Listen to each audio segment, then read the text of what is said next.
In this video, we will be exploring a technique called type refinement. The aim of this technique is to somehow annotate or specialize existing types and add logical propositions to create new, refined types. We will be using a library that assists us with pre-existing propositions and some of the details to make this work for our compiler. Let's start with our unit test, which would confirm illegal heart rates do not compile. The idea is that this type of error needs to be caught as soon as possible as we are typing code in our editor. You can see the test fails.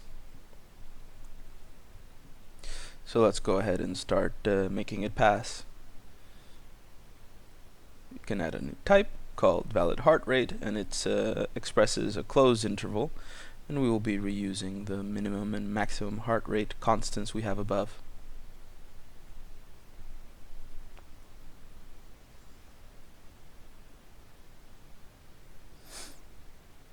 Here's the key step. I'm refining integers with the valid heart rate range. One interesting side effect of this is that the library actually has the very same logic I had pre-built in the build function generically by reading the type information. So let's just reuse the library refine value code.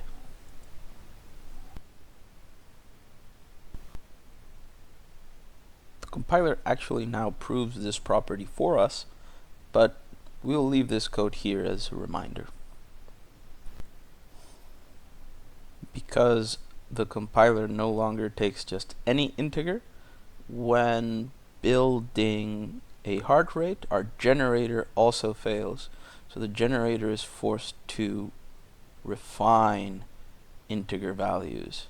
This is what would happen to client code, or code that is using the heart rates.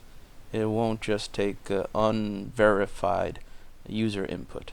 And this is the win we want to see, that they can't just escape through.